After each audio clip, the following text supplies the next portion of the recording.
الحمد لله وحده والصلاة والسلام على من لا نبي بعده أما بعد فأعوذ بالله من الشيطان الرجيم بسم الله الرحمن الرحيم وقال الذين أشركوا لو شاء الله ما عبدنا من دونه من شيء نحن ولا آباؤنا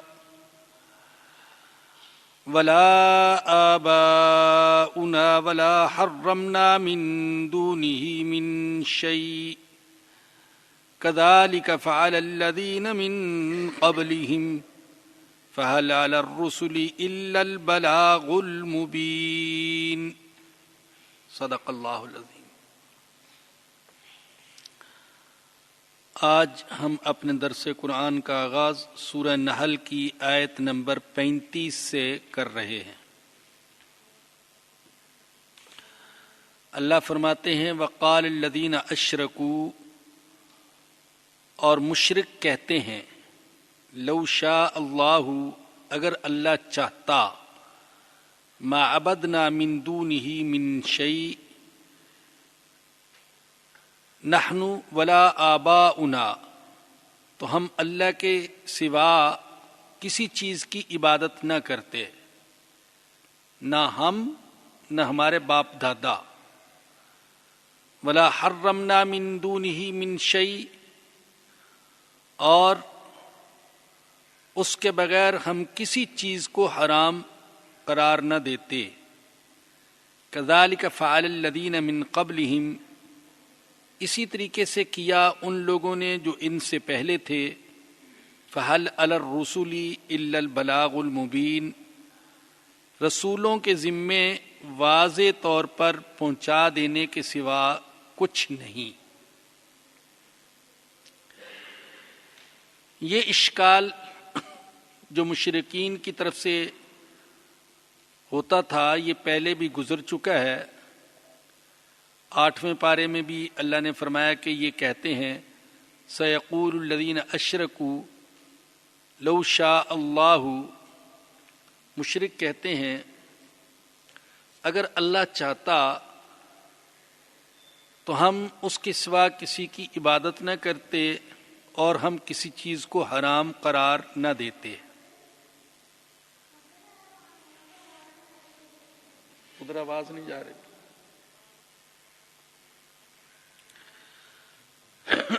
ان کے اس اشکال کا خلاصہ یہ تھا کہ جو کچھ انبیاء کہتے ہیں اگر یہ واقعی حق اور سچ ہے تو پھر اللہ ہمیں اس کے ماننے پر اور اس کی اطاعت کرنے پر مجبور کیوں نہیں کر دیتا؟ اللہ ہمیں سزا کیوں نہیں دیتا؟ یہ تھا ان کا اشکال۔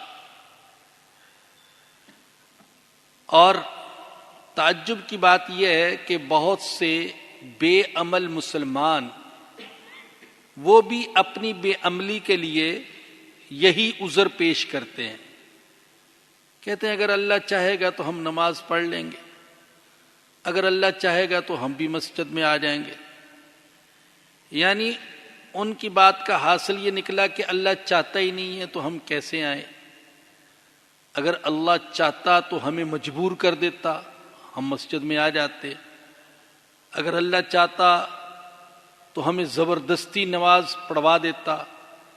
جب اللہ جبر نہیں کرتا، اللہ نماز چھوڑنے پر فوری طور پر ہم کو سزا نہیں دیتا، اللہ ہمارے رزق میں تنگی نہیں کرتا، اللہ ہمیں بیمار نہیں کرتا، تو اس کا مطلب یہ ہے کہ اللہ ہماری بے عملی پر، اللہ ہماری بد عملی پر، اللہ ہمارے گناہوں پر راضی ہے، معاذ اللہ۔ تو بھئی یہ انتہائی لچر، بیہودہ اور فضول قسم کا اشکال ہے۔ اللہ پاک نے اس کے جواب میں جو کچھ فرمایا اس کا خلاصہ یہ ہے کہ اللہ فرماتے ہیں کہ کسی کو ایمان قبول کرنے پر، کسی کو عبادت کرنے پر، اطاعت کرنے پر مجبور کرنا یہ ہماری سنت نہیں ہے۔ ہم نے انسان کو دونوں راستے دکھا دیے، ہدایت کا راستہ بھی دکھا دیا، گمراہی کا راستہ بھی دکھا دیا۔ اب یہ جس راستے پر چلنا چاہے گا اس راستے پر چلنا ہم اس کے لیے آسان کر دیں گے۔ الم نجعل لہ عینین ولسانا وشفتین وہدیناہ النجدین۔ اللہ کہتے ہیں کہ ہم نے انسان کو 2 آنکھیں دی ہیں، زبان دی ہے، 2 ہونٹ دیے ہیں، اور اس کو دونوں راستے دکھا دیے ہیں۔ ایمان کا راستہ بھی دکھا دیا، کفر کا راستہ بھی دکھا دیا، گمراہی کا راستہ بھی دکھا دیا، اور ہدایت کا راستہ بھی دکھا دیا۔ اب اس کی مرضی ہے جس راستے پر یہ چلے۔ تو ایک بات تو یہ کہ اللہ کی سنت نہیں ہے کسی کو ایمان قبول کرنے پر اور عبادت اور اطاعت پر مجبور کرنا۔ دوسری بات یہ کہ انبیاء کرام علیہ السلام کو اس کا اختیار نہیں ہے، اللہ کی سنت نہیں ہے، اور نبیوں کو اختیار نہیں ہے کہ جو نماز نہ پڑھے نبی اس کو مجبور کر دیں، نبی اس کا رزق چھین لیں، اس کی زندگی چھین لیں، اس کو نقصان دے دیں۔ نبیوں کو یہ اختیار نہیں ہے، لہذا ان کا یہ اعتراض بالکل فضول ہے۔ حالانکہ خود ان سے یہ سوال ہو سکتا ہے، مشرکین سے سوال ہو سکتا ہے کہ تم یہ جو کہتے ہو کہ اگر اللہ چاہتا تو ہمیں ایمان قبول کرنے پر مجبور کر دیتا، اللہ مجبور نہیں کرتا، تو اس کا مطلب یہ ہے کہ اللہ نہیں چاہتا کہ ہم شرک چھوڑیں۔ تو ان سے الٹا یہ سوال ہو سکتا ہے کہ اگر یہی معیار ہے تو پھر اللہ تعالیٰ مسلمانوں کو کیوں نہیں مجبور کرتا ایمان چھوڑنے پر؟ مسلمان ایمان میں ہیں تو اللہ ان کو مجبور کیوں نہیں کرتا ایمان کے چھوڑنے پر؟ تو یہ کوئی معیار نہیں ہے کہ اللہ مجبور کیوں نہیں کرتا، اللہ عذاب کیوں نہیں نازل کرتا، اللہ سختی کیوں نہیں کرتا؟ کیونکہ اللہ نے اس دنیا کو عمل کی جگہ بنایا ہے، جزا اور سزا کی جگہ یہ نہیں ہے، بلکہ جزا اور سزا کی جگہ آخرت ہے۔ آگے فرمایا کہ وَلَقَدْ بَعَثْنَا فِي كُلِّ أُمَّةٍ رَسُولًا، اور یقیناً ہم نے ہر امت کے اندر کوئی نہ کوئی رسول بھیجا، اور اللہ کا جو بھی رسول آیا اس نے آ کر اپنی امت کو، اپنی قوم کو یہ حکم دیا ان اعبدوا اللہ، اللہ کی عبادت کرو، وَاجْتَنِبُوا الطَّاغُوتَ، اور طاغوت سے بچو۔ مطلب یہ ہے کہ مشرک کیسے کہتے ہیں کہ اللہ ان کے شرک پر راضی ہے، جبکہ اللہ نے جو نبی بھی بھیجا ہر نبی نے اپنی امت کو شرک سے بچنے کی تلقین کی ہے۔ اس آیت کریمہ سے یہ بات بھی ثابت ہو رہی ہے کہ ہر امت میں کوئی نہ کوئی رسول آیا ہے۔ چنانچہ اللہ پاک نے دوسری جگہ فرمایا وَمَا كُنَّا مُعَذِّبِينَ حَتَّى نَبْعَثَ رَسُولًا، ہم کسی قوم کو اس وقت تک عذاب نہیں دیتے جب تک کہ اس قوم کے اندر رسول نہ بھیج دیں۔ پہلے ہم رسول کو بھیجتے ہیں، رسول آتا ہے یا رسول کا نائب آتا ہے، وہ قوم اگر مان لے تو اللہ اس سے خوش ہوتے ہیں، اگر وہ نہ مانے، بغاوت، سرکشی، عداوت اور ظلم پر اتر آئے تو پھر اللہ کا عذاب نازل ہوتا ہے۔ تو ہر امت کے اندر کوئی نہ کوئی رسول آیا ہے۔ بعض حضرات نے سوال کیا تو کیا چین اور ہندوستان میں بھی اللہ کے رسول آئے ہیں؟ اور اگر آئے ہیں تو قرآن میں ان کا ذکر کیوں نہیں ہے؟ اس کا جواب یہ ہے کہ یقیناً قرآن کریم کی اس آیت کے مطابق ہندوستان اور چین میں بھی اللہ کے نبی یا ان کے نائب آئے ہوں گے، لیکن وہ کون ہیں ہم نام کے ساتھ ان میں سے کسی کی تعیین نہیں کر سکتے کہ فلاں اللہ کا نبی تھا۔ یہ تعیین کرنا ہمارے لیے مشکل ہے، اس لیے کہ ہمارے پاس اس کی کوئی دلیل اور ثبوت موجود نہیں ہے۔ باقی یہ کہ ان کا ذکر کیوں نہیں قرآن پاک میں؟ تو دیکھیے قرآن پاک میں اللہ پاک نے صرف ان نبیوں کا ذکر کیا ہے جن کے ناموں سے عرب آشنا تھے۔ سارے نبیوں کا ذکر اللہ نے قرآن کریم میں نہیں کیا۔ آپ سوچئے کہ کہا جاتا ہے کہ تقریباً 1,24,000 انبیاء آئے، تو اگر صرف ان نبیوں کے نام ہی ذکر کیے جاتے تو کتنے صفحے ان کے ناموں سے بھر جاتے۔ اور اگر یہ بھی بتایا جاتا کہ فلاں فلاں نبی آیا، فلاں شہر میں آیا، فلاں قوم میں آیا، تو یہ قرآن پاک جو اس وقت کتاب ہے اس سے کئی گنا بڑی کتاب بن جاتی۔ اور دوسری بات یہ کہ عرب جو قرآن کریم کے اولین مخاطب ہیں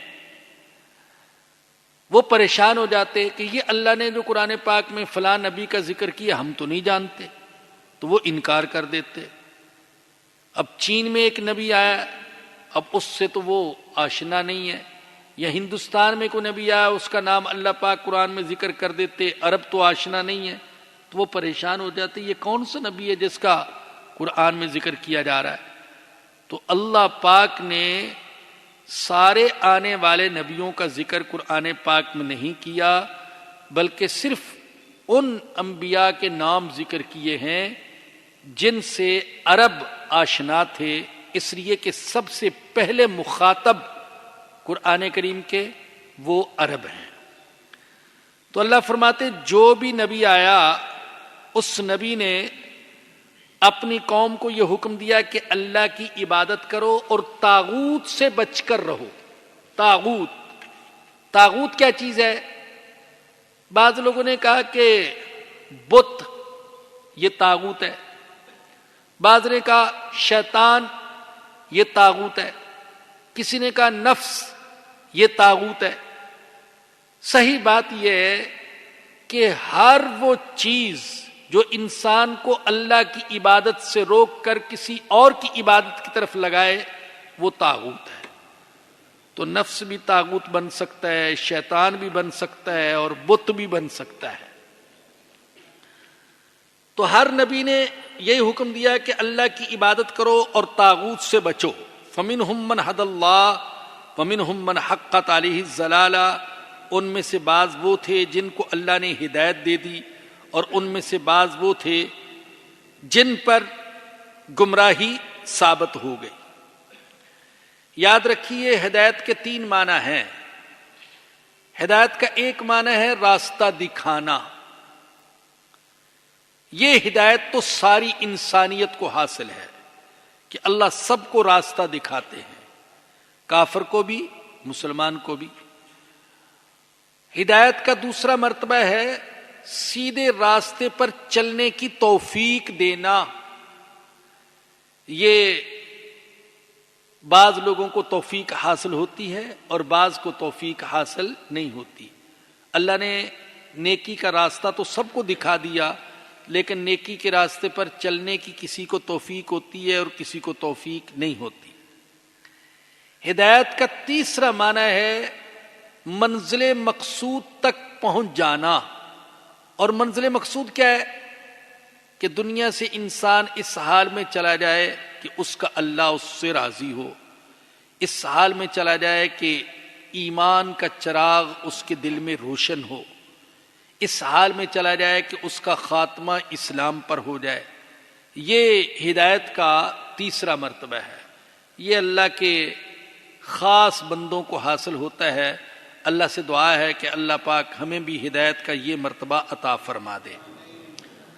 تو اللہ فرماتے ان میں سے بعض وہ تھے جن کو اللہ نے ہدایت دے دی، یعنی ان کو ہدایت کے راستے پر چلنے کی توفیق دے دی، وگرنہ ہدایت کا راستہ دکھانا یہ تو عام ہے، اللہ مشرکوں کو بھی یہ راستہ دکھاتا ہے، اللہ یہودیوں کو بھی دکھاتا ہے، اللہ عیسائیوں کو بھی دکھاتا ہے، لیکن ایمان قبول کرنے کی توفیق کسی کسی کو ملتی ہے۔ فَسِيرُوا فِي الْأَرْضِ فَانظُرُوا كَيْفَ كَانَ عَاقِبَةُ الْمُكَذِّبِينَ، زمین میں چل پھر کر دیکھو جھٹلانے والوں کا انجام کیسا ہوا۔ ان تحرص على هداهم فإن الله لا يهدي من يضل وما لهم من ناصرين، اے میرے پیغمبر اگر آپ ان کی ہدایت کے حریص ہیں، اگر آپ ان کی ہدایت کے حریص ہیں، فإن اللہ لا يهدي من يضل، تو اللہ ہدایت نہیں دے گا جس کو اللہ نے گمراہ کرنے کا فیصلہ کر لیا۔ وما لهم من ناصرین، اور ان کا کوئی مددگار نہیں ہے۔ اللہ فرماتے ہیں کہ جن لوگوں کو میں نے ان کی حرکتوں کی وجہ سے گمراہ کرنے کا فیصلہ کر لیا، ان کو ہدایت نہیں مل سکتی، اگرچہ اے میرے حبیب آپ ان کی ہدایت کے بڑے حریص ہیں۔ حضور اقدس صلی اللہ علیہ وسلم کے دل میں لوگوں کے ایمان قبول کرنے کی اتنی حرص تھی، اتنی شدید تمنا تھی اور اتنا درد تھا کہ آپ کا دل چاہتا تھا کہ کوئی انسان بھی ایمان کے بغیر دنیا سے نہ جائے۔ اللہ اکبر۔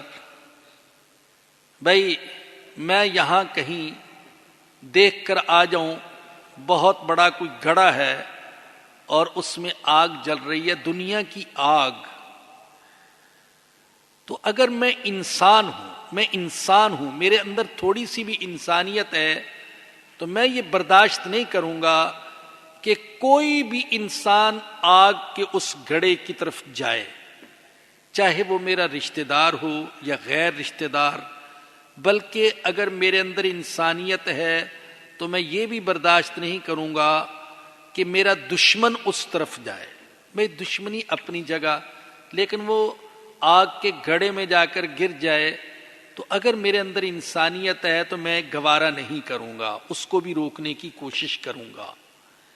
لیکن یہ تو دنیا کی آگ ہے، آخرت کی آگ تو اس دنیا کی آگ سے کہیں زیادہ سخت اور خطرناک ہے، اور حضور اقدس صلی اللہ علیہ وسلم نے آخرت کی آگ دیکھی ہوئی تھی، آخرت کی آگ کا یقین بھی تھا، اور اللہ نے حضور کو آخرت کی آگ دکھا بھی دی تھی۔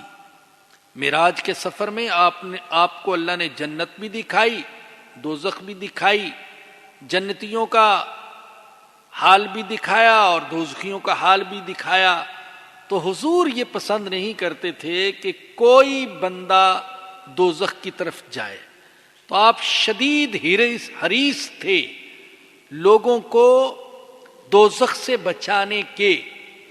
ایک حدیث میں آتا ہے، لوگوں میری مثال اور تمہاری مثال ایسے ہے جیسے کسی شخص نے آگ جلائی اور چھوٹے چھوٹے پتنگے، پروانے، کیڑے آگ کی طرف چھلانگ لگاتے ہیں اور وہ ان کو ہٹانے کی، بچانے کی کوشش کرتا ہے، مگر وہ پھر چھلانگ لگاتے ہیں۔ تو فرمایا کہ میری مثال اور تمہاری مثال بھی ایسے ہے، دوزخ کی آگ جل رہی ہے، میں تمہیں کمر سے پکڑ پکڑ کر بچانے کی کوشش کرتا ہوں، لیکن تم دوزخ کی طرف بھاگتے ہو، تو میں کیا کر سکتا ہوں؟ میں تو بچانے کی کوشش کرتا ہوں لیکن تم اس کی طرف بھاگتے ہو۔ تو اللہ فرماتے ہیں میرے حبیب اگرچہ آپ اس بات کے بڑے حریص ہیں کہ سارے کے سارے لوگ ہدایت قبول کر لیں، لیکن جن کو اللہ نے ان کی حرکتوں کی وجہ سے، ان کی ضد کی وجہ سے، ان کے عناد کی وجہ سے اللہ نے جن کو ہدایت سے محروم رکھنے کا فیصلہ کر لیا، تو آپ اور کوئی اور ان کو ہدایت نہیں دے سکتا۔ جیسا کہ دوسری جگہ اللہ نے فرمایا انک لا تہدی من احببت ولکن اللہ یہدی من یشاء، میرے حبیب آپ ہدایت نہیں دے سکتے ان لوگوں کو جن کو آپ ہدایت دینا چاہتے ہیں، جن سے آپ کو محبت ہے، بلکہ اللہ ہی ہدایت دیتا ہے جس کو چاہتا ہے، اور جس کو اللہ ہدایت نہ دے اس کو کوئی دوسرا ہدایت نہیں دے سکتا۔ تو فرمایا کہ اللہ ہدایت نہیں دے گا جن کو اللہ نے گمراہ کرنے کا فیصلہ کر لیا، وما لہم من ناصرین، اور ان کا کوئی بھی مددگار نہیں۔ وَأَقْسَمُوا بِاللَّهِ جَهْدَ أَيْمَانِهِمْ، اور یہ مشرک اور قیامت کے منکر اللہ کے نام کی مضبوط قسمیں کھا کر کہتے ہیں لا یبعث اللہ من یموت، جو مر گئے اللہ ان کو دوبارہ زندہ نہیں کرے گا۔ بڑے زور کی قسمیں کھا کر کہتے تھے، بڑی تاکیدوں کے ساتھ قسمیں کھا کر کہتے تھے جو مر گئے وہ دوبارہ زندہ نہیں ہو سکتے۔ جتنی زور کی قسمیں وہ کھاتے تھے کہ جو مر گئے وہ زندہ نہیں ہو سکتے، اتنی ہی زور کی قسم کھا کر اللہ فرماتے ہیں نہیں وہ ضرور زندہ ہوں گے۔ تو اپنے کلام میں جتنی تاکید وہ پیدا کرتے تھے اتنی ہی تاکید اللہ پاک نے بھی پیدا فرمائی۔ جیسا کہ سورہ زاریات میں اللہ نے کئی قسمیں کھا کر فرمایا والزاریات ذروا فالحاملات وقرا فالجاریات یسرا فالمقسمات امرا، 4 قسمیں کھا کر اللہ نے فرمایا انما توعدون لصادق، جس کا تم سے وعدہ کیا جاتا ہے وہ وعدہ سچا ہے، وان الدین لواقع، اور قیامت کا دن یہ واقع ہو کر رہے گا، جزا سزا کا نظام قائم ہو کر رہے گا۔ وہ قسمیں کھا کر نفی کرتے تھے اور اللہ پاک قسمیں کھا کر قیامت کے آنے کو ثابت کرتے ہیں، اس کا ذکر فرماتے ہیں۔ یہاں پر بھی انہوں نے قسم کھا کر کہا اللہ ان کو نہیں اٹھائے گا جو مر گئے۔ اللہ نے جواب میں کہا بلا، کیوں نہیں، کیوں نہیں، وعدن علیہ حقا، یہ اللہ کا سچا وعدہ ہے، جس وعدے کا پورا کرنا اللہ پر لازم ہے۔ میرا وعدہ ہے کہ میں ان کو دوبارہ زندہ کروں گا، اور یہ ایسا وعدہ ہے جس کا پورا کرنا میرے اوپر لازم ہے۔ وَلَٰكِنَّ أَكْثَرَ النَّاسِ لَا يَعْلَمُونَ، لیکن اکثر لوگ جانتے نہیں ہیں، جانتے نہیں ہیں تو انکار کر دیتے ہیں۔ انسان کا معاملہ بھی عجیب ہے کہ بعض اوقات جو بات اس کی سمجھ میں نہ آئے، اس کی عقل میں نہ آئے، اس کا انکار ہی کر دیتا ہے، کہتے ہے ہی نہیں ہے۔ تو یہ ایسے ہے جیسے کوئی بہت دور دراز جنگل میں گاؤں میں رہنے والا دیہاتی، اس کی سمجھ میں نہ آئے کہ ریڈیو میں کیسے آواز ہوتی ہے تو وہ ریڈیو کا انکار ہی کر دے۔ وہ کہتا ہے میں نہیں مانتا کہ ریڈیو بھی کوئی چیز ہے، اس میں آوازیں آتی ہیں اور ہزاروں میل دور لوگ بولتے ہیں تو اس میں آواز، میں نہیں مانتا ہوں۔ تو حقیقت ہی کا انکار کر دے اس لیے کہ اس کی سمجھ میں نہیں آتا۔ تو اسی طریقے سے بہت سے لوگوں کی سمجھ میں قیامت نہیں آتی تھی کہ مرنے کے بعد انسان دوبارہ کیسے زندہ ہوگا، جب ہڈیاں ریزہ ریزہ ہو جائیں گی اللہ ان کو کیسے اکٹھا کرے گا، ان کو کیسے جوڑے گا، ان کے اندر جان کیسے ڈالے گا، یہ ان کی سمجھ میں نہیں آتا تھا تو انکار ہی کر دیتے تھے۔ تو اللہ فرماتے ہیں اکثر لوگ جانتے نہیں ہیں، وگرنہ یہ تو اللہ کا وعدہ ہے کہ میں دوبارہ زندہ کروں گا۔ اور اللہ فرماتے ہیں کہ دوبارہ زندہ کرنے کی بہت ساری حکمتیں ہیں، ان میں سے ایک حکمت یہ ہے لِيُبَيِّنَ لَهُمُ الَّذِي يَخْتَلِفُونَ فِيهِ، تاکہ ان پر وہ ظاہر کر دے جس میں وہ اختلاف کرتے تھے۔ وَلِيَعْلَمَ الَّذِينَ كَفَرُوا أَنَّهُمْ كَانُوا كَاذِبِينَ، اور تاکہ کافر جان لیں کہ بے شک وہ جھوٹے ہیں۔ دوبارہ زندہ کرنے میں کئی حکمتیں ہیں، ان میں سے ایک حکمت اللہ پاک نے یہاں پر بیان فرمائی، وہ یہ کہ آج دنیا میں لوگ جن چیزوں میں اختلاف کر رہے ہیں اللہ پاک ان کی حقیقت ان پر واضح کر دے گا۔ کہ حقیقت کیا ہے، اور جن چیزوں کا انکار کر رہے اللہ پاک ان کو آنکھوں سے دکھا دے گا۔ مثال کے طور پر یہ دوزخ کا انکار کرتے ہیں، یہ جنت کا انکار کرتے ہیں، یہ حساب کتاب کا انکار کرتے ہیں، تو اللہ پاک ان کو اپنی آنکھوں سے دکھا دے گا۔ چنانچہ اللہ پاک فرماتے ہیں ان کو دوزخ کے سامنے کھڑا کیا جائے گا اور کہا جائے گا ہذہ النار التی کنتم بہا تکذبون، یہ ہے دوزخ، یہ دیکھ لو، یہ ہے دوزخ جس کو تم جھٹلاتے تھے۔ اور پھر سوال کیا جائے گا افسحر ھذا ام انتم لا تبصرون، کیا یہ جادو ہے یا تمہیں نظر نہیں آ رہا؟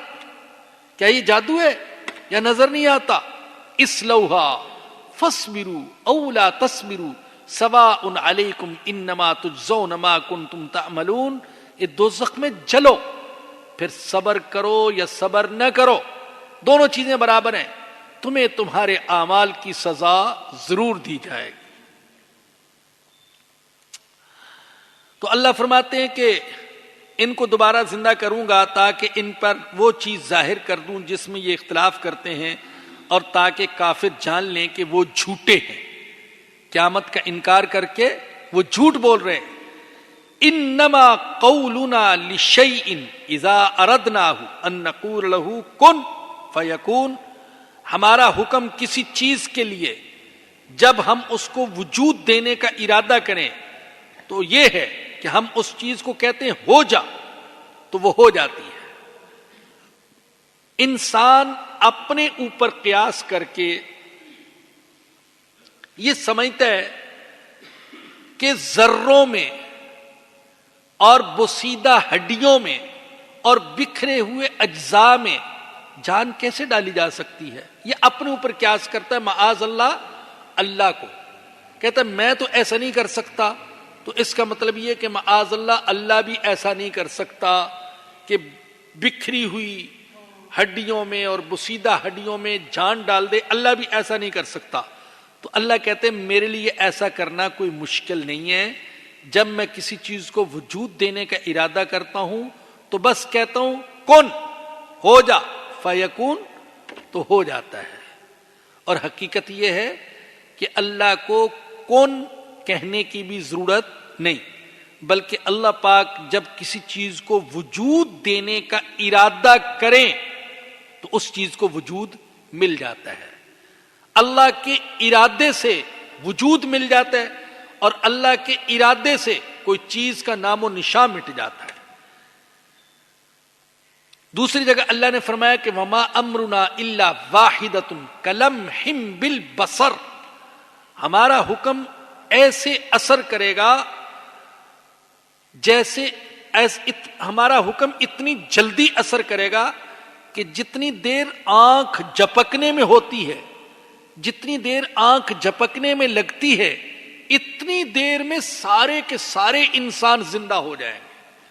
ایسا نہیں ہے کہ ایک ایک کو اللہ زندہ کر دے، تم ہو جاؤ، تم ہو جاؤ، تم ہو جاؤ، اور پاکستان والے زندہ ہو جائیں اور ہندوستان والے زندہ ہو جائیں اور امریکہ والے زندہ ہو جائیں۔ نہیں، اللہ فرماتے ہیں میں ایک حکم دوں گا اور پلک جھپکنے سے پہلے سارے کے سارے انسان زندہ ہو جائیں گے۔ تو میرے لیے کوئی مشکل نہیں ہے۔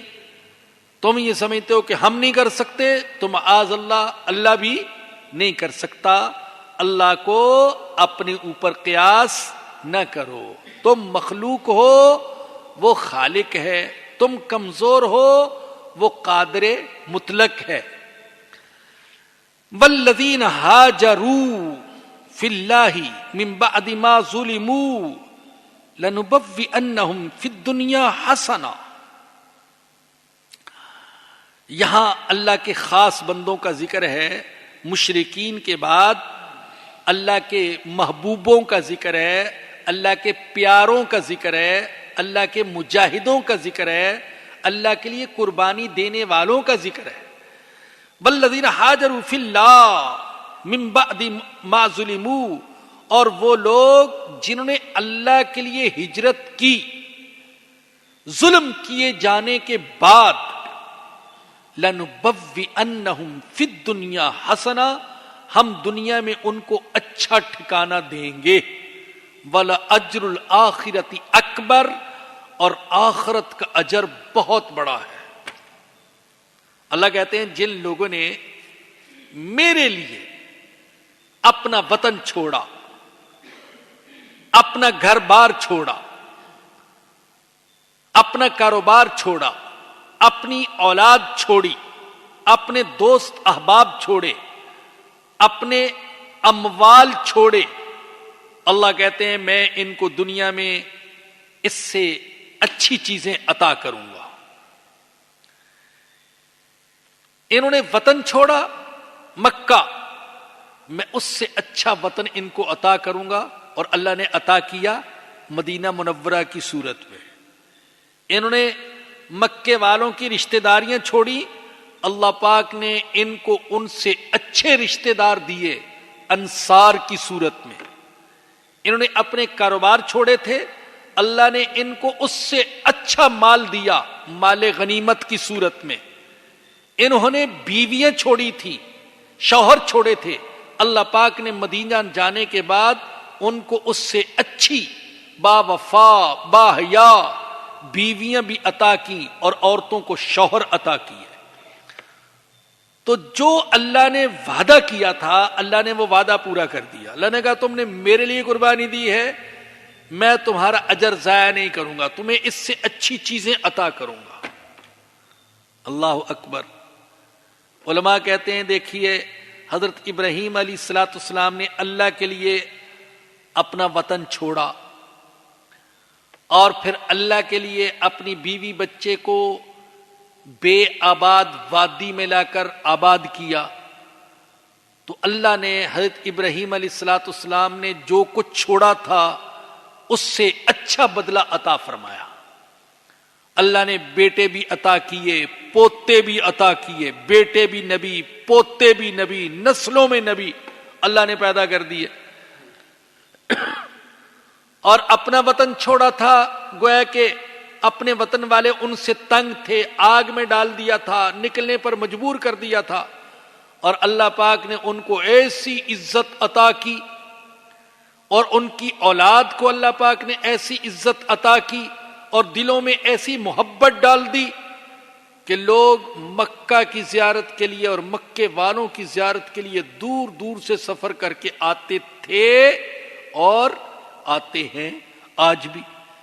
تو جنہوں نے اللہ کے لیے قربانی دی اللہ پاک نے ان کی قربانیوں کو ضائع نہ کیا۔ مہاجرین نے قربانیاں دی تھی، بہت مشکل ہے بھائی، اپنے وطن کو چھوڑ کر چلے جانا بہت مشکل ہے، اجنبی جگہ پر چلے جانا، اور صرف اللہ کے لیے، ہمیشہ کے لیے۔ اب ہم یہاں پر آباد ہیں، ٹکے ہوئے ہیں، حالانکہ ہمارے یہاں رشتہ دار بھی نہیں ہیں، ہمارے یہاں کوئی زمینیں نہیں ہیں، جائیدادیں نہیں ہیں، خاندان نہیں ہے، لیکن اس کے باوجود اگر ہمیں کوئی یہاں سے نکلنے پر مجبور کر دے، چلے جاؤ مولوی صاحب یہاں سے، کراچی سے چلے جاؤ، چلو حیدرآباد چلے جاؤ، بدین چلے جاؤ، ٹھٹھا چلے جاؤ، کہیں دور، اور وہاں کوئی جانتا نہیں ہے، تو ہم پر کیا کیا گزرے گی کہ اپنا سب کچھ چھوڑ کر جا رہے۔ لیکن صحابہ کرام نے اپنا سب کچھ اللہ کے لیے چھوڑ دیا، یہاں تک کہ شوہروں کو بیویاں چھوڑنی پڑی، بیویوں کو شوہر چھوڑنے پڑے، والدین کو اولاد چھوڑنی پڑی، اولاد کو والدین چھوڑنے پڑے، اپنی دکانیں، اپنے کاروبار، یہ سب کچھ چھوڑنا پڑا، چھوڑ دیا، لیکن اللہ پاک نے ان کو دنیا میں اچھا صلہ عطا فرما دیا۔ مدینہ کی صورت میں وطن ملا، انصار کی صورت میں جانثار دوست احباب ملے، اور پھر مال غنیمت ملا، پھر مکے پر بھی اللہ نے غلبہ عطا کیا، اور پورے عرب پر غلبہ عطا کیا، اور دوسرے شہروں پر بھی اللہ پاک نے ان کو غلبہ عطا کر دیا۔ ہے عمر فاروق رضی اللہ عنہ کے حالات میں لکھا ہے کہ وہ جب کسی مہاجر کو کچھ دیتے تھے تو فرماتے تھے ھذا ما وعدک ربک فی الدنیا وما ذخر لک فی الآخرہ اکبر، یہ میں تجھے وہ دے رہا ہوں جو تیرے رب نے تجھے دنیا میں دینے کا وعدہ کیا ہے، اور باقی آخرت میں اللہ نے جو وعدہ کیا ہے وہ تو بہت بڑی چیز ہے، اس کی تو کوئی مثال نہیں ہے۔ چونکہ اللہ نے وعدہ کیا اس آیت کریمہ میں، اور وہ لوگ جنہوں نے اللہ کے لیے ہجرت کی من بعد ما ظلموا، بعد اس کے کہ ان پر بڑے ظلم کیے گئے، تو اللہ نے کیا وعدہ کیا؟ لَنُبَوِّئَنَّهُمْ فِي الدُّنْيَا حَسَنَةً، ہم دنیا میں ان کو اچھا ٹھکانہ دیں گے، اچھا بدلہ دیں گے، وَلَأَجْرُ الْآخِرَةِ اکبر، اللہ کہتا صرف دنیا میں نہیں دیں گے، آخرت میں بھی دیں گے، اور آخرت کا اجر بہت بڑا ہے۔ لَوْ كَانُوا يَعْلَمُونَ، کاش یہ جان لیں۔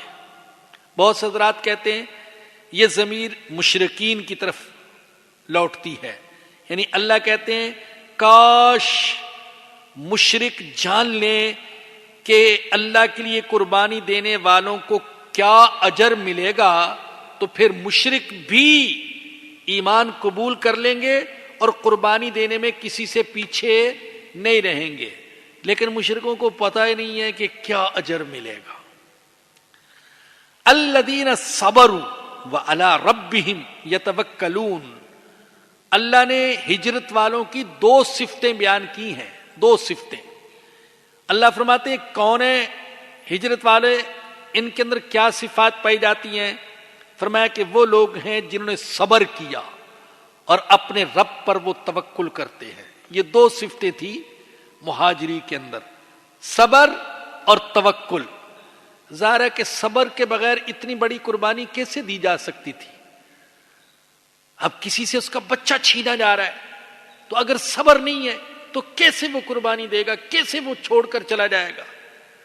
اور کسی سے اس سے ساری زندگی کی کمائی چھینی جا رہی ہے، تو اگر صبر نہیں ہے تو وہ کیسے چھوڑ کر جا سکے گا مدینہ منورہ کی طرف؟ تو صبر، ایک تو صبر کے اندر صبر کی صفت تھی، اور دوسری اللہ پر توکل۔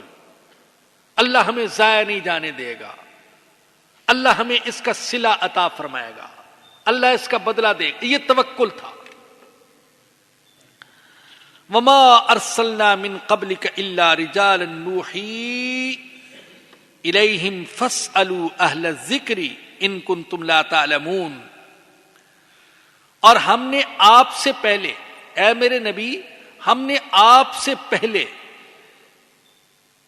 صرف مردوں کو بھیجا جن کی طرف ہم نے وحی کی، صرف مردوں کو نبی بنا کر بھیجا، مردوں کے علاوہ، انسانوں کے علاوہ کسی اور کو نبی بنا کر ہم نے نہیں بھیجا۔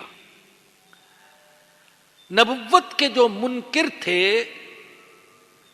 وہ نبوت پر جو اعتراضات کرتے تھے، اشکالات کرتے تھے، ان میں سے ایک اشکال یہ بھی تھا کہ انبیاء انسان کیوں ہیں؟ اگر اللہ نے کسی کو نبی بنا کر بھیجنا تھا تو فرشتے کو نبی بنا کر بھیجتا، اللہ نے ایک انسان کو نبی کیوں بنا دیا؟ یہ اشکال کرتے تھے۔ تو ہمارے جیسے انسان نبی کیسے ہو سکتا ہے؟ تو نبی اکرم صلی اللہ علیہ وسلم کو یہ کہتے تھے کہ آپ تو ہمارے جیسے انسان ہیں، تو تمہیں نبی کیسے بنا دیا؟ اگر اللہ نے نبی بنانا تھا تو کوئی فرشتہ بھیجتا، یا اللہ کو نبی بنانا تھا تو مکے اور طائف کے کسی سردار کو نبی بناتا۔ تمہارے جیسا ایک غریب فقیر آدمی جو کل تک بکریاں چراتا تھا، جس کے پاس کوئی زمین نہیں، کوئی مال و دولت نہیں، کوئی بڑا کاروبار نہیں، اس کو نبی کیسے اللہ نے بنا دیا؟ تو اللہ فرماتے ہیں ان کو آپ بتا دیجئے کہ میں پہلا نبی نہیں ہوں جو انسانوں میں سے آیا ہوں، بلکہ آدم علیہ السلام سے لے کر آج تک جتنے بھی نبی آئے وہ سارے کے سارے انسان تھے اور سارے کے سارے مرد تھے۔ فاسألوا اہل الذکر ان کنتم لا تعلمون، تم علم والوں سے پوچھ لو، تم کتاب والوں سے پوچھ لو اگر تم نہیں جانتے ہو۔ علم والے کون تھے؟ کتاب والے کون تھے؟ یہود۔ اللہ فرماتے ہیں ان یہودیوں سے پوچھ لو، اس لیے کہ یہودیوں کو مشرکین مکہ بھی اہل علم سمجھتے تھے، وہ کہتے تھے یہ اہل علم ہے۔ تو اللہ فرماتے ہیں کہ ان علم والوں سے پوچھ لو، کیونکہ یہودی اتنی بات تو جانتے تھے کہ آج تک جتنے بھی نبی آئے وہ سارے کے سارے انسان تھے، سارے کے سارے مرد تھے. تو اللہ فرماتے ان سے پوچھ لو. بالبینات والزبر، بالبینات والزبر، ہم نے ان انبیاء کو دلائل اور کتابیں دے کر بھیجا. ایسے نہیں بھیجا بلکہ ان کو بھیجا دلائل دے کر، معجزات دے کر، اور مختلف صحیفے اور کتابیں دے کر بھیجا. وَأَنزَلْنَا إِلَيْكَ الذِّكْرَ، اور اے میرے نبی آپ کی طرف ہم نے ذکر نازل کیا، قرآن نازل کیا. لِتُبَيِّنَ لِلنَّاسِ مَا نُزِّلَ إِلَيْهِمْ، تاکہ آپ لوگوں کے لیے بیان کر دیں جو ان کی طرف نازل کیا گیا. وَلَعَلَّهُمْ يَتَفَكَّرُونَ، اور تاکہ وہ غور و فکر کریں. اللہ فرماتے ہیں ہم نے آپ سے پہلے جو نبی بھیجے ان کو معجزات دیے، ان کو صحیفے دیے، اور اے نبی آپ کو کیا دیا؟ یہ قرآن دیا. آپ کو ہم نے یہ قرآن دیا ہے. یہ جو قرآن ہے، یہ قرآن بیک وقت کتاب بھی ہے، معجزہ بھی ہے. اور یہ ایسی خصوصیت ہے جو خصوصیت کسی دوسری آسمانی کتاب کو حاصل نہیں ہے. اللہ نے پہلے نبیوں کو کتاب الگ دی، معجزات الگ دیے. حضور اقدس صلی اللہ علیہ وسلم کو اللہ نے جو کتاب دی، یہ کتاب بھی ہے اور یہ معجزہ بھی ہے. اسی لیے ہمارے آقا حضرت محمد الرسول اللہ صلی اللہ علیہ وسلم یہ امید رکھتے تھے کہ مجھ پر ایمان لانے والے سارے نبیوں سے زیادہ ہوں گے. اس لیے کہ دوسرے نبیوں کو اللہ پاک نے مادی معجزے عطا کی ہے. کسی کو لاٹھی، کسی کو ہوا میں اڑنے والا تخت، کسی کو اونٹنی، کسی کو کوئی دوسرا معجزہ.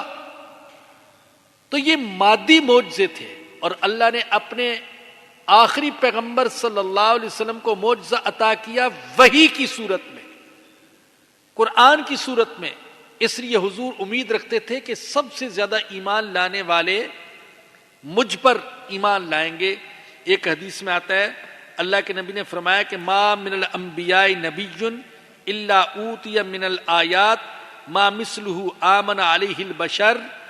تمام انبیاء میں سے ہر نبی کو کوئی نہ کوئی معجزہ دیا گیا جس پر لوگ ایمان لائے. وَإِنَّمَا كَانَ الَّذِي أُوتِيتُ وَحْيًا أَوْحَاهُ اللَّهُ إِلَيَّ فَأَرْجُو أَنْ أَكُونَ أَكْثَرُهُمْ تَابِعًا يَوْمَ الْقِيَامَةِ.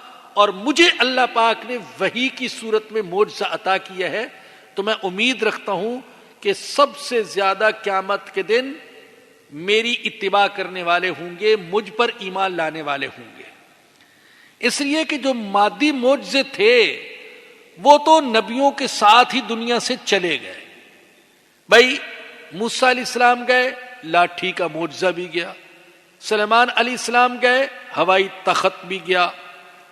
اور اسی طریقے سے حضرت صالح علیہ السلام گئے، ان کی اونٹنی بھی گئی، ان کی زندگی میں چلی گئی. لیکن حضور اکرم صلی اللہ علیہ وسلم دنیا سے جا چکے، مگر آپ کا معجزہ آج بھی باقی ہے. آج بھی یہ پوری دنیا میں باقی ہے، اور آج بھی یہ چیلنج دے رہا ہے کہ اے لوگو، اگر تمہیں میری صداقت کے بارے میں کوئی شک ہے تو میرے جیسی ایک صورت بنا کر لے آؤ.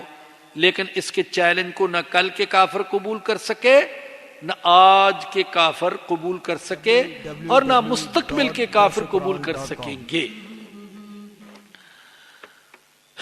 تو فرمایا کہ ہم نے یہ ذکر نازل کیا تیری طرف تاکہ لوگوں کے لیے بیان کر دے جو ان کی طرف نازل کیا گیا. وَلَعَلَّهُمْ يَتَفَكَّرُونَ، اور تاکہ وہ غور و فکر کریں. أَفَأَمِنَ الَّذِينَ مَكَرُوا السَّيِّئَاتِ أَن يَخْسِفَ اللَّهُ بِهِمُ الْأَرْضَ أَوْ يَأْتِيَهُمُ الْعَذَابُ مِنْ حَيْثُ لَا يَشْعُرُونَ. کفار کی مکاریاں اور بری حرکتیں ذکر کرنے کے بعد اللہ پاک سوالیہ انداز میں انہیں 4 قسم کے عذاب سے ڈرا رہے ہیں. 4 قسم کے عذاب سے ڈرایا جا رہا ہے. پہلا عذاب فرمایا افامن الذین مکروا السیئات، کیا وہ لوگ جو بری بری چالیں چلتے ہیں، بری بری تدبیریں کرتے ہیں، برے برے منصوبے بناتے ہیں، کیا وہ اس سے امن میں ہو گئے، بے خوف ہو گئے؟ ان یخسف اللہ بہم الارض، کہ اللہ ان کو زمین میں دھنسا دے، کیا تم اس سے بے خوف ہو، امن میں ہو کہ اللہ تمہیں زمین میں دھنسا دے؟ اللہ کی مرضی ہے، زمین پھٹے اور اس میں انسان کیا پورا پورا شہر دھنس جائے، اللہ اس پر قادر ہے۔ نمبر 2، او یاتیہم العذاب من حیث لا یشعرون، یا ان پر اللہ کا عذاب ایسی جگہ سے آ جائے جہاں سے عذاب آنے کا ان کو احساس ہی نہیں ہے، شعور ہی نہیں ہے، خیال ہی نہیں ہے۔ آ جاتا ہے اللہ کا عذاب، ایسی جگہ سے آتا ہے کہ انسان کو خیال بھی نہیں ہوتا، مگر اللہ کا عذاب آ جاتا ہے۔ او یاخذہم فی تقلبہم، تیسرا عذاب اللہ ان کو چلتے پھرتے پکڑ لے، فما ہم بمعجزین، تو یہ اللہ کو عاجز نہیں کر سکتے ہیں۔ اللہ پاک اگر ان کو پکڑنا چاہے تو یہ اللہ سے بھاگ نہیں سکتے۔ چوتھا عذاب او یاخذہم علی تخوف، یا اللہ ان کو پکڑ لے گھٹاتے گھٹاتے گھٹاتے گھٹاتے، کم کرتے کرتے اللہ پکڑ لے۔ یہ عذاب کی چوتھی صورت ہے۔ دیکھیے جو مشرکین تھے، نبی اکرم صلی اللہ علیہ وسلم کے دشمن، دن بدن ان کے علاقے ان کے ہاتھ سے نکلتے گئے اور مسلمانوں کا ان پر قبضہ ہوتا چلا گیا۔ یہ بھی عذاب کی صورت تھی۔ اللہ ان کو گھٹا رہا ہے گھٹا رہا ہے، مسلمانوں کو اللہ پاک بڑھا رہا ہے، ان کو اللہ پاک وسعت دے رہا ہے، ان کی تعداد میں اضافہ ہو رہا ہے، ان کی تعداد میں دن بدن کمی ہو رہی ہے۔ تو تخوف کا معنی کیا گیا تنقص، اللہ ان کو پکڑ لے کم کرتے کرتے۔ روایت ہے کہ ہے عمر فاروق رضی اللہ تعالیٰ عنہ منبر پر تشریف فرما ہوئے اور آپ نے سر عام حاضرین سے دریافت کیا کہ تخوف کا معنی کوئی جانتا ہے؟ آپ اندازہ لگائیے، ہے عمر فاروق رضی اللہ عنہ جیسا عظیم انسان، اور وہ اس بات میں کوئی شرم محسوس نہیں کرتا کہ میں لوگوں سے سوال کر رہا ہوں، لوگوں سے پوچھ رہا ہوں، بھئی تم میں سے کوئی تخوف کا معنی جانتا ہے؟ یہ حاضرین سے پوچھا تو قبیلہ حذیل کا ایک شیخ تھا، اس نے عرض کیا کہ حضرت ہمارے ہاں تخوف کا لفظ یہ تنقص کے معنی میں استعمال ہوتا ہے، تنقص کم کرنا گھٹانا اس معنی میں استعمال ہوتا ہے۔ تو ہے عمر فاروق رضی اللہ عنہ نے پوچھا، ہے عمر فاروق نے پوچھا کہ اس پر کوئی جاہلی ادب میں سے، جاہلی شعراء میں سے کسی کا شعر ہے؟ تو اس شیخ نے کہا ہاں حضرت، ایک شاعر نے اپنے شعر میں تخوف کے لفظ کو اسی معنی میں استعمال کیا ہے۔ تو اس کا شعر سننے کے بعد حضرت عمر فاروق رضی اللہ تعالیٰ عنہ نے حاضرین سے فرمایا کہ اپنا دیوان لازم پکڑو۔ کسی نے سوال کیا حضرت دیوان سے مراد کیا ہے؟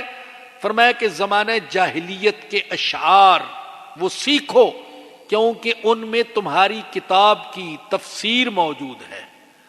تو یاد رکھیے کہ قرآن پاک کی تفسیر کا ایک ماخذ وہ یہ ہے کہ عربی زبان سے قرآن کی تفسیر کی جائے کہ ایک لفظ کو عرب کس معنی میں استعمال کرتے تھے، تو جس معنی میں عرب استعمال کرتے تھے اس معنی میں ہم بھی قرآن کا لفظ استعمال کریں گے۔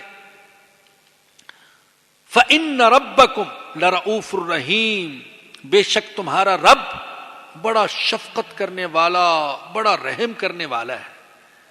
عجیب بات یہ ہے کہ دیکھیے یہاں پر اللہ کے 4 قسم کا عذاب کا ذکر ہے، تو جب عذاب کا ذکر ہے تو آخر میں تو کہنا چاہیے تھا دیکھا اللہ بڑا سخت عذاب والا ہے، لیکن آخر میں کیا فرمایا؟ بے شک تمہارا رب بڑا شفقت کرنے والا اور بڑا رحم کرنے والا ہے۔ گویا کہ اللہ یہ بتانا چاہتے ہیں کہ میں 4 قسم کا عذاب تو دے سکتا ہوں، لیکن میں جلدی عذاب نہیں دیتا، کیونکہ میں بہت شفقت کرنے والا ہوں اور بڑا رحم کرنے والا ہوں۔ میں چاہوں تو تمہیں چلتے پھرتے پکڑ لوں، چاہے تو میں سوتے ہوئے پکڑ لوں، چاہے تو زمین میں دنسا دوں، چاہے تو تمہاری شکلیں مسخ کر دوں، اور چاہوں تو اٹھا کر تمہیں زمین پر پٹک کر ہلاک کر دوں، لیکن ایسا کیوں نہیں کرتا میں؟ اس لیے کہ رؤوف الرحیم ہوں، بڑا شفیق ہوں اور بڑا مہربان ہوں۔ حدیث میں آتا ہے حضور اقدس صلی اللہ علیہ وسلم نے فرمایا کہ بندوں کی طرف سے تکلیف دہ باتیں سننے کے باوجود اللہ سے زیادہ صبر کرنے والا کوئی نہیں۔ یہ بندے اس کے لیے اولاد ثابت کرتے ہیں، لیکن اللہ ان کو رزق بھی دیتا ہے اور اللہ ان کو عافیت بھی عطا کرتا ہے۔ تو اللہ سے زیادہ صبر کرنے والا، اللہ سے زیادہ درگزر کرنے والا، اللہ سے زیادہ پردہ ڈالنے والا، اللہ سے زیادہ حلیم، اللہ سے زیادہ کریم، اللہ سے زیادہ رحیم، اللہ سے زیادہ رؤوف کوئی نہیں ہے۔ فإن ربکم لرؤوف الرحیم۔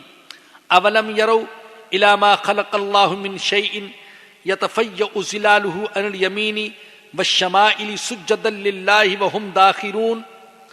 کیا انہوں نے ایسی چیزیں نہیں دیکھی جن کے سائے دائیں سے بائیں اور بائیں سے دائیں کو لوٹتے رہتے ہیں، یعنی اللہ کے سامنے عاجز ہو کر سجدے میں پڑے رہتے ہیں۔ پہلے تو ڈرایا گیا اللہ کے عذاب سے، اور اب اللہ کی عظمت کا ذکر ہے۔ ارے دیکھتے نہیں ہو، چیزوں کے سائے نہیں دیکھتے کہ وہ دائیں سے بائیں اور بائیں سے دائیں جھکتے ہیں، اللہ کے سامنے سجدے میں پڑے ہوئے۔ تو چیزوں کے سائے جو ہیں یہ بھی اللہ کے سامنے سجدہ کر رہے ہیں۔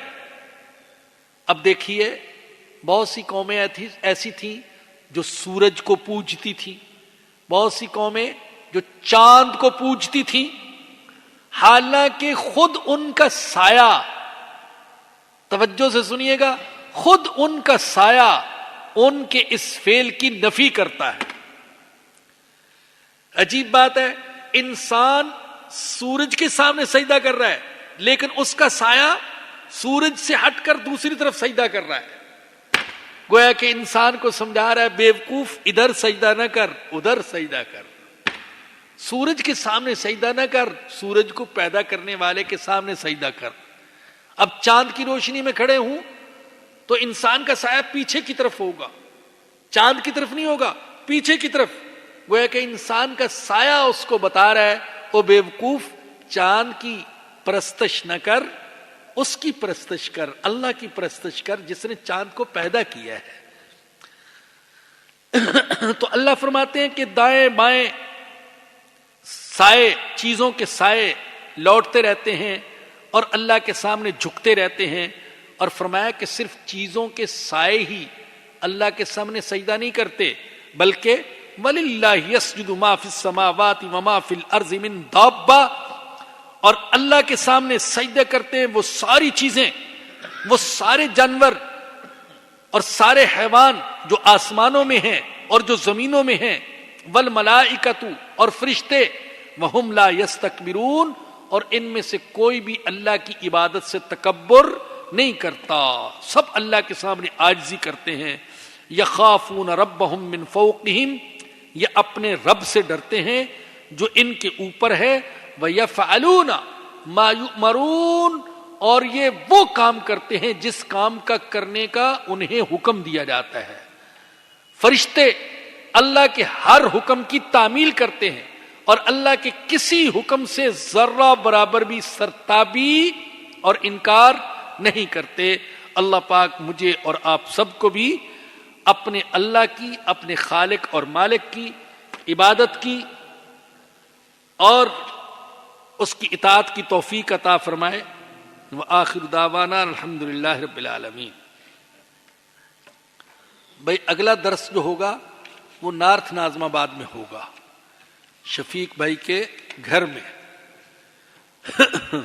گلی نمبر 3 ہے، تو وہاں وہ انشاءاللہ اگلا درس ہوگا.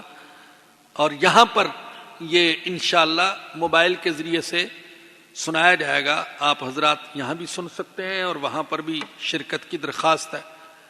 ہمارے بھائی عبدالوحید صاحب ان کے ماموں لاہور میں ہیں اور گھریلو پریشانیوں میں مبتلا ہیں. ہم دل سے دعا کرتے ہیں اللہ پاک ان کی اور ہم سب کی ساری پریشانیوں کو دور فرمائے. وآخر دعوانا الحمدللہ رب العالمین. www.darsequran.com